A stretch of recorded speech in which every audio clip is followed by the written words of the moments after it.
Hello, everybody. I hope you're well. Ross here at Teacher Toolkit. I've got something very exciting to share with you this evening. But before I do, let me just remind you all there's some technical things of where you're watching. Leave a comment in your platform and I can display some questions on the screen to our guest this evening. Now, a provocation from me. We all struggle with behavior in the classroom, but what if behavior that you're trying to manage in your classroom isn't defiance, but perhaps an emotional issue you can't see? I'd like to talk to you this evening about educational psychotherapy and a great course that I've endorsed, something I'd be very interested in if I started my career all over again. My experience is digging into cognition and trying to understand particularly ADHD and looking at MRI scans.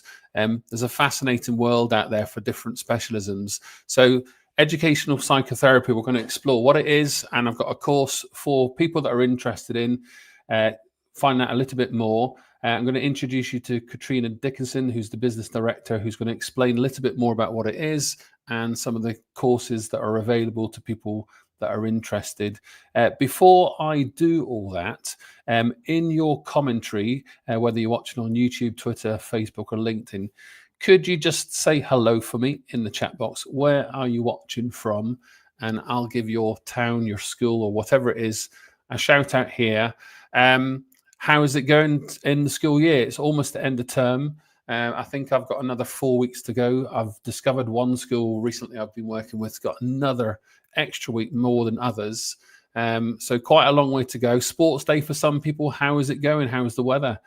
So anything, comments in the chat box. I'll display your question on the screen like this, and you can pose some questions later to Katrina once you learn a little bit more.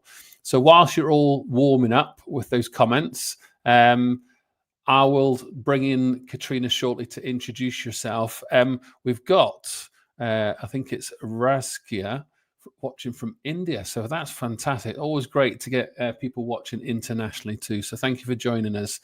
So last chance, everyone, to say where you're watching from, how's it going at school, what's the current headache, and those kind of things. Right.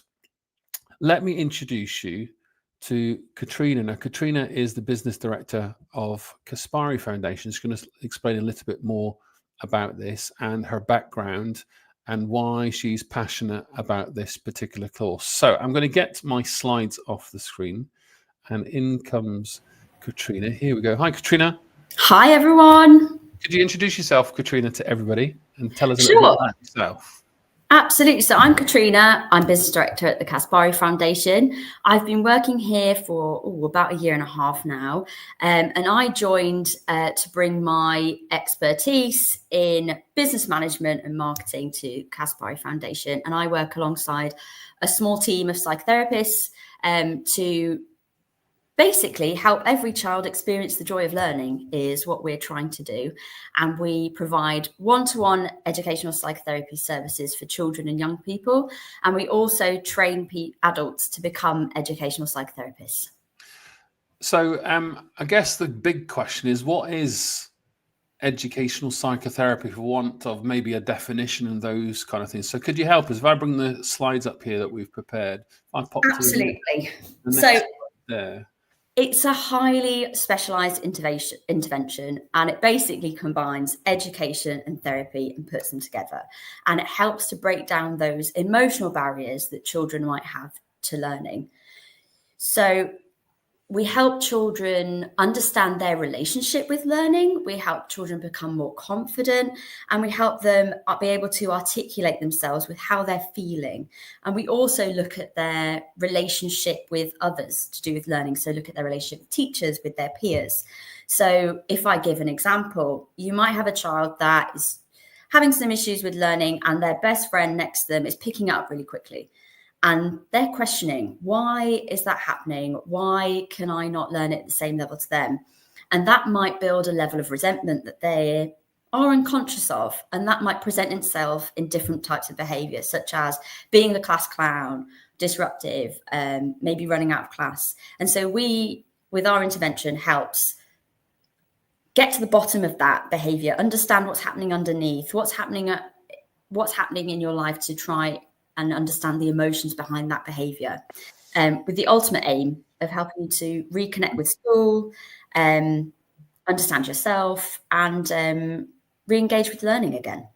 Now, I mean, I taught for 26 years, so over time you learn lots of cues and signals, I suppose. But I would probably say, when we get into really complex mental health issues, I would never say I was an expert. So I guess just as a general question for all teachers, regardless of experience, what kind of issues or student behaviours signal the need for this kind of intervention?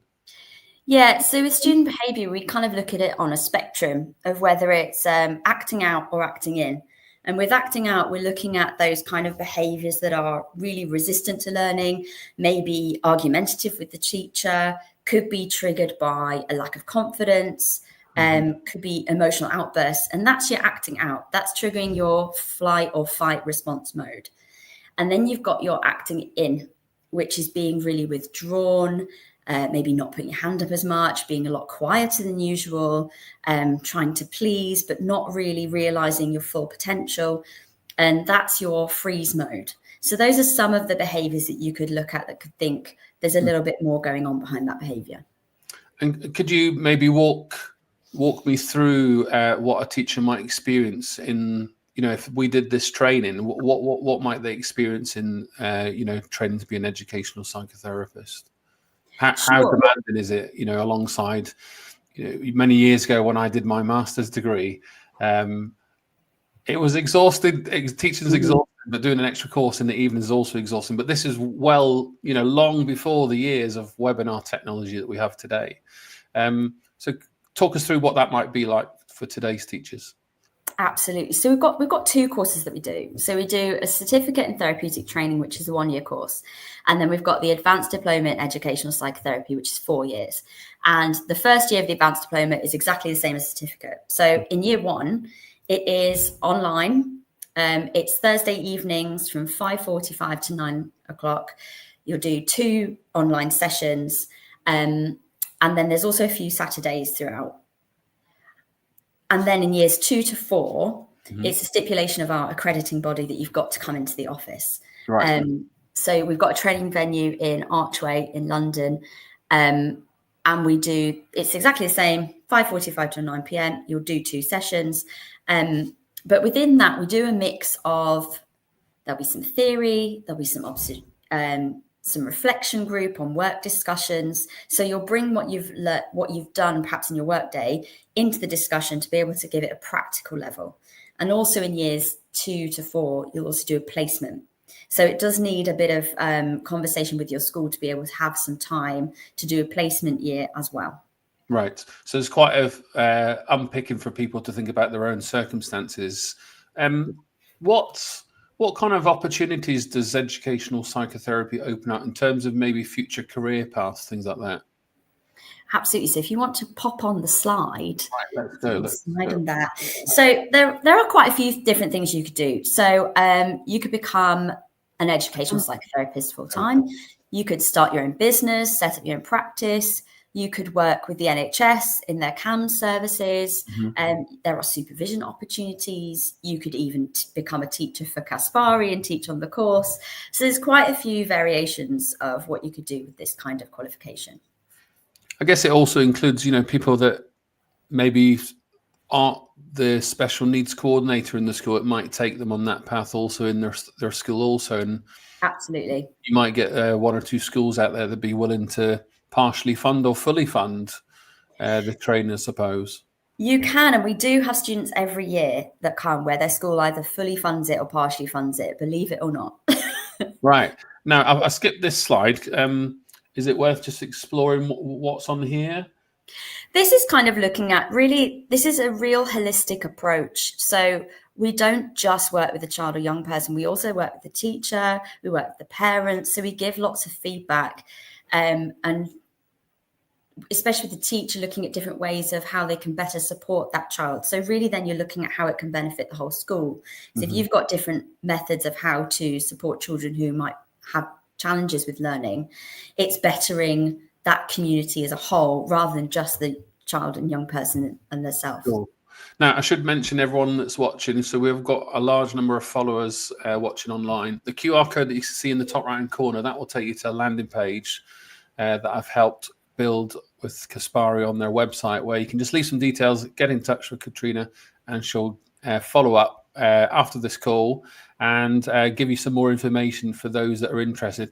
I've been promoting this on my channels for a number of weeks now, and there's already been quite a large expression of interest. So for people that are either in that website already and are watching this now as a result, or people that have come across this video for the first time, scan this QR code to find a little bit more. So Katrina, a question I want to ask, many teachers are interested in trauma-informed practice. How does Caspari's training approach that trauma or attachment and behaviour? Yeah, so we approach that in a really deeply integrated way. So it's not just about giving you some strategies, it's about helping you to really understand what might be going on underneath the surface for a child. So we combine theory, observation, clinical supervision, and personal reflection. So it's not just lecture style, you're applying what you're learning to real children and reflecting on it in real time. So for attachment theory, we look at how early relationships shape a child's ability to learn, trust, and to regulate their emotions. We look at neuroscience and how trauma affects the developing brain and why some behaviors are survival responses instead of just bad behavior. But I think I noticed that we've there's some personal psychotherapy involved there. Yes.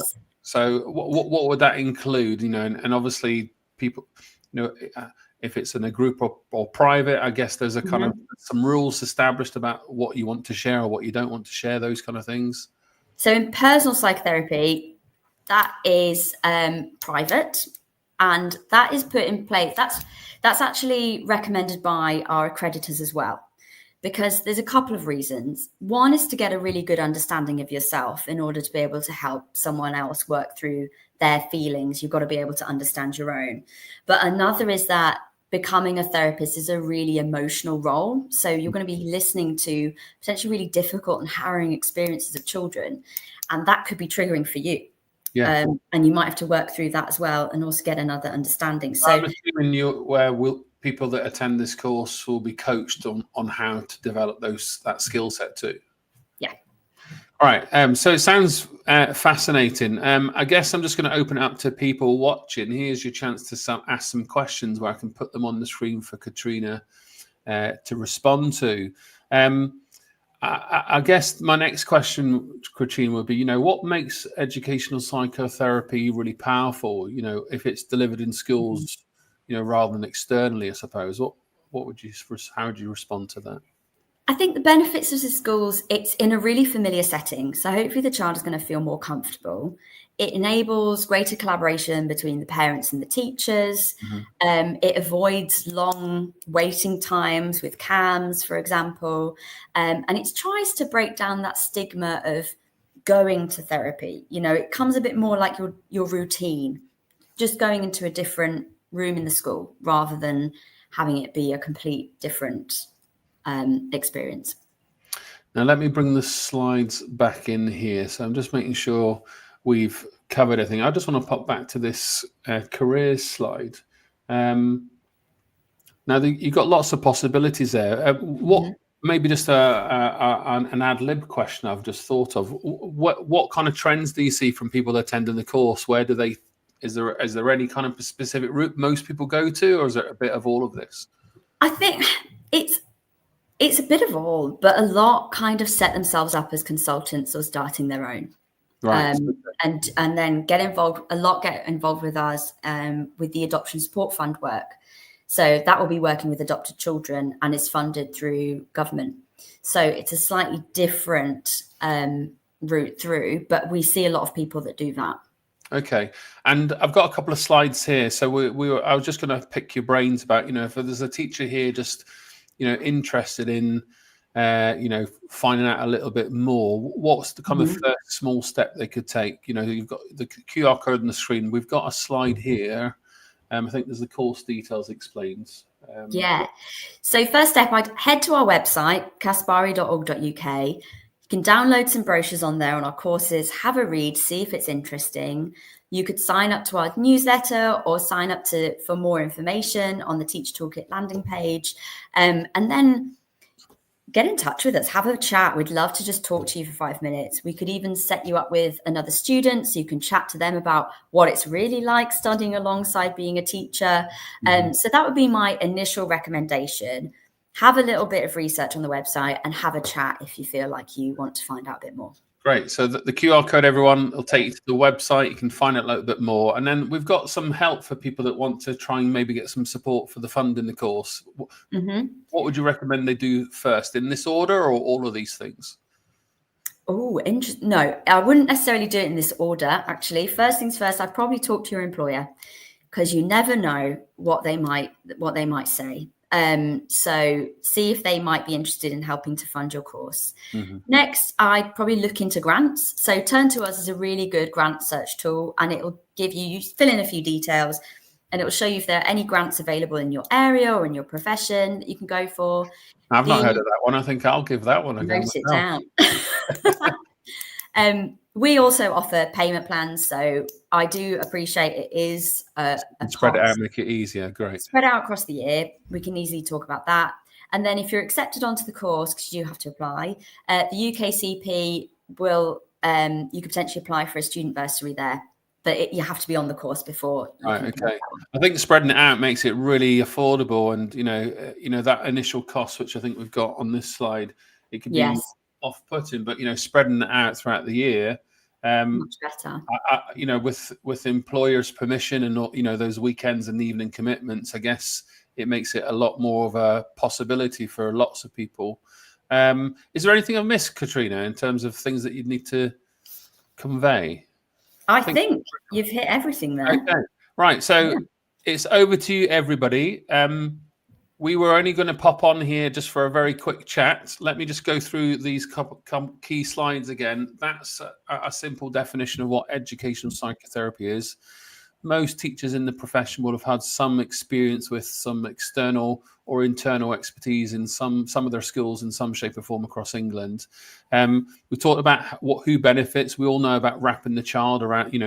It's the whole system in the school to support the child, and the employment opportunities Katrina's explained for people that have got an itch and want to scratch it.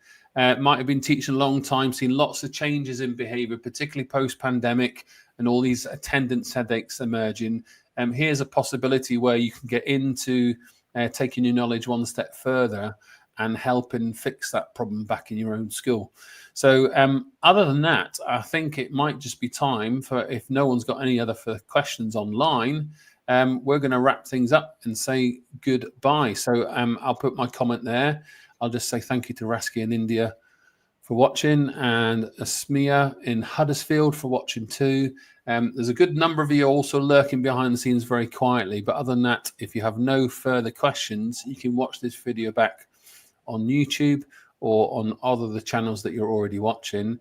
And other than that, Katrina, can I thank you for your time and expertise? Thank you very much. And I'll see you offline after the call. Other than that, everyone, thanks for tuning in. Don't forget to scan that QR code. I'll put it back on the slide once I finish the recording. The behaviour, we all struggle with behaviour in our classrooms. And I guess it's really important for new and experienced teachers to maybe dig in deeper beyond the day job to try and understand how the behaviour manifests itself. So here's a great career opportunity for people that might be interested in pursuing educational psychotherapy with Kaspari. Let me just put that slide up here. You've got, I will put the definitions up here. That's the QR code in the corner. Zap this and go to the landing page. The website has got a simple form, fill in, and Katrina will be in touch. Other than that, have a lovely evening, and I'll see you in the future on another live stream. Bye for now.